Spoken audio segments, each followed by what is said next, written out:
Hi guys, ඉතින් කොහොමද මේ අපි යන්නේ හම්බන්තොට වරාය.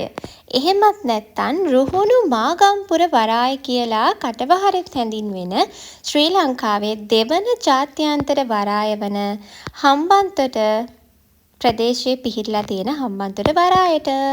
ඉතින් ඇත්තටම මේ හම්බන්තොට වරාය පිහිටලා තියෙන තිස්සමහාරාමය හම්බන්තොට අතර. ඉතින් හම්බන්තොට දිස්ත්‍රික්කයේ තිස්සමහාරාම ප්‍රදේශයේ තමයි මාගම්පුර මහින්ද රාජපක්ෂ වරාය ඉදි වෙලා තියෙන්නේ. 2008 ජනවාරි මාසයේ තමයි ඉදිකිරීම ආරම්භ කරලා තියෙන්නේ.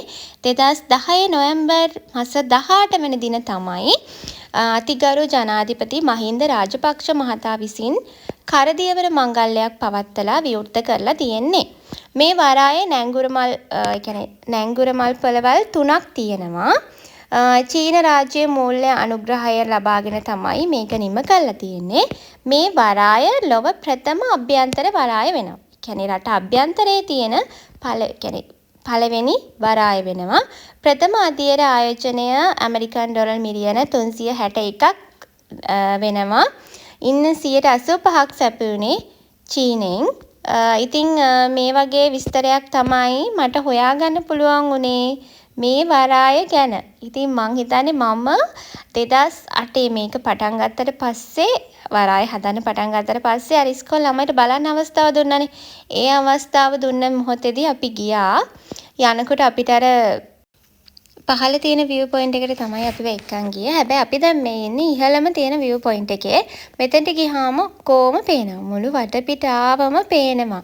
සම්පූර්ණ වරායේ සියල්ල මෙතෙන්ට පේනවා. නැව් එන විදිහ, ඊට පස්සේ නැව්ගුරම් දාලා ඉන්න විදිහ, බඩු අදින විදිහ, ඒ බඩු තියලා තියෙන විදිහ, එතනම ගොඩක් වාහනනේ මෙතෙන්ට එන්නේ. ඒ වාහන තියෙන විදිහ මේ තියෙන විලක්. ඇත්තටම මම හිතුවේ මේ විල මෙහි මොනවා හරි කියන්නේ උඩට පේන්නේ නිකන් තින්ත හලලා වගේ. කොළ පාට තින්ත එකක් දාලා වගේ පේන්නේ නැහැ. ඒ පාසි මේ හැදිලා ඉතින් ඒක ලස්සනයි. ඒකත් අමුතු ලස්සනක් තියෙනවා එතන.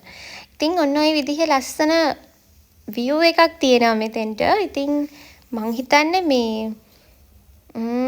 අර චූටි කාලේ ගියාට වඩා මේ පාර ලොකු මේ අත්දැකීමක්. ඒ වගේම මේ මට ඒ ඔක්කොම බලන්න පුළුවන් වුණා. ඉතින් මං හිතනවා මේ දරුවෝ මේ වරායට එක්කන් යනවා නම් අර ආසාවක් හිතේ මෙතන ඇවිල්ලා ජොබ් එකක් කරන්න උනත් ඉතින් ඒ තරම් අර ආසයි. ඉතින් මේ ලස්සන දකින්නකොට මොකද නැව් හැම එනවා. ඉතින් අපිට එහෙම පේන්නේ නැහැනේ. අපි මේ වගේ තැනකට ගියොත් නේ අපිට පේන්නේ. ඉතින් මං හිතන්නේ මේ හැමදේම අපිට පේනුණා. හරි ලස්සනයි. නැව් එහා කියන්නේ ඈත නැව් එන්න තියෙනවා කියනත් පේනවා ඉතින් අපිට. මං හිතන්නේ මේ වීඩියෝ එකේ මට ඔයගලන්ට පෙන්වන්න උත්සාහ කරාට ඒක චුට්ටක් අඩුවෙන් පේන්නේ. හැබැයි එතනදී අපි දැක්කා නැව් ඉස්සරහා නවත්තලා තියෙනවා. මේ එන බඩු ගන්න ඒවා. ඊපස්සේ එන වාහන ගොඩක් වාහනනේ ගේන්නේ. ඉතින් ඒව නවත්තලා තියෙන තැන් එහෙම. මේ තියෙන එංගලගේ මීටින් රූම්ස් එක. ඉතින් ඒකත් හරි ලස්සනට ඒ කියන්නේ එංගලගේ මීටින් ගන්නවා නම් කන්ෆරන්ස් ඒවා කරන්න මෙතන. බලන්න එතන හැම ෆොටෝ එකක්ම තියෙනවා. ඒ කියන්නේ මුල පටන් ගත්ත දවසේ ඉඳන් මේ වෙනකන් උන දේවල් මේ ෆොටෝස් වල තියෙනවා. ඉතින් හරිම නීට් එකට තියෙනවා. මං හිතන්නේ අපේ කොළඹ වරාය වගේම හරිම ලස්සනට ඒකත් හදලා තියෙනවා. මේන්ටේන් කරගෙන යනවා ඒගොල්ලෝ. ඉතින් මං හිතන්නේ අර අභ්‍යන්තරයේ තියෙන පළවෙනි වරායනේ. ඉතින් ඒ නිසා හරිම හොඳට ඒක කරලා තියෙනවා. අපි මේ තට්ටුවේ ඉහළම තැන තමයි අපි හිටියේ. මේ තියෙන්නේ පහළ. ඉතින් අපි මේ යන්නේ ඊළඟ අනිත් view point එකට. සාමාන්‍යයෙන් කට්ටිය එනකොට මේ view point එකට එක්කන් ගිහලා තමයි පෙන්වන්නේ මේ යන පාර. ඉතින් අපි මේ විදිහට තමයි පාරේ ගියේ. ඊට පස්සේ ඔන්න ඔතෙන්ට ගිහලා තමයි හැමෝටම බලන්න දෙන්නේ. ඉතින් මෙතන මේ තියෙන්නේ තව දැන් නැවක් එනවා. ඒ නැවේ බඩු ගන්න මේගොල්ලෝ ලෑස්ති වෙනවා මේ. ඉතින් ඒකට තමයි මේගොල්ලෝ මේ ලෑස්ති වෙන්නේ. ඉතින් ඇත්තටම මේ අර මං එහෙම කියන්නේ මට පොඩි කාලේ ගියාට මට එහෙම මතකයක් නැහැ. මං හිතන්නේ මම 9 වසරේ තමයි මෙතෙන්ට ගියේ. එතකොට අම්මෝ වාහන ගොඩයි, මිනිස්සු ගොඩයි. අර හරියට බලා ගන්න උනේත් නැහැ. ඉතින් එහෙම ඒව නමුත් එදා එහෙම නැහැ. ගොඩක් බලාගත්තා. ඔය යනවා. අර දැන් ලොකු නැවක් එන ළඟයි.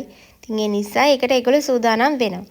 ඉතින් ඇත්තටම හරි ලස්සනයි. ඒ වගේම කියන්න ඕනේ ෆොටෝස් වලටත් මාර ලස්සනයි. අපි ඉතින් ෆොටෝස් ගහන්න බල බලනේ යන්නේ. ෆොටෝස් වලටත් මාර ලස්සනයි. අර හුළඟ වැඩි. කියන්නේ ඉතින් අපි ඉන්නේ මුහුදයිනේ. හුළඟ වැඩි. මේ අර විල. බලන්නකෝ මේ විලේ ලස්සන නිකන් තින්ත දාලා වගේ. ඉතින් ඇත්තටම හම්බන්තොට පැත්තේ යනවා නම් යන්න ඕන තැනක් යන්න ලස්සන තැනක්. හැබැයි යනවා නම් මේකට අවසර ගන්න ඕනේ. කලින් අවසර අරගෙන තමයි යන්න තියෙන්නේ. එහෙම හැමෝටම යන්න බෑ. ඉතින් ඒ නිසා අවසර අරගෙන නිත්‍යානුකූලව යන්න කියොත් ඔයගලන්ට මේ දේවල් බලා ගන්න පුළුවන්. එහෙනම් ඔන්න අපේ හම්බන්තොට ට්‍රිප් එකේ තවත් එක ලස්සන තැනක තමයි මේ වීඩියෝ එක ගෙනාවේ. එහෙනම් තවත් අලුත් වීඩියෝ එකකින් හමු වෙමු. ගිහින් එන්න. බයි.